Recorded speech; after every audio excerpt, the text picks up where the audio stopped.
মৃত্যুর পর যখন আত্মা দেহ ছেড়ে বেরিয়ে আসে, তারপর দাহ সংস্কার থেকে শুরু করে 11 দিন ব্যাপী যেই সব কাজকর্মগুলি চলে, সে সমস্তটা নিজের চোখে দেখতে পায়।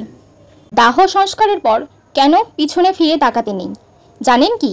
যখন কোনো প্রিয়জন মারা যায়, তখন তার দেহটিকে দাহ করা হয়। এই সময় আত্মা শরীর ছেড়ে চলে যেতে চায়। শাস্ত্র বলে, মৃত্যুর পর আত্মা কিছু সময় মায়া বা সংসারের টানে পরিবার পরিজনদের আশেপাশে ঘুরতে থাকে।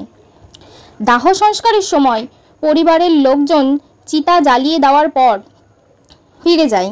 সেই সময় কেউ যদি পিছনে ফিরে তাকায়, আত্মা ভাবে, আমার আপনজনেরা এখনও আমাকে ভুলতে পারেনি, আমি তো তাদের ছেড়ে যেতে পারি না, এবং আত্মা আবার ফিরে আসার চেষ্টা করে।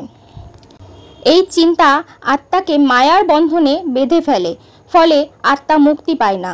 সে হয়তো প্রেত বা অশান্ত আত্মা হয়ে আশেপাশে ঘুরতে থাকে। তাই গরুড় পুরাণে বলা আছে, দাহ সংস্কারের পর পিছনে না তাকিয়ে একেবারে সোজা হেঁটে চলে যেতে। এটা শুধু একটা নিয়ম নয়, এটা আত্মার শান্তির জন্য সম্মান ও সহানুভূতির কাজ। ধন্যবাদ এতক্ষণ সঙ্গে থাকার জন্য। যদি ভিডিওটি ভালো লেগে থাকে, একটা লাইক ও সাবস্ক্রাইব করে যাবেন।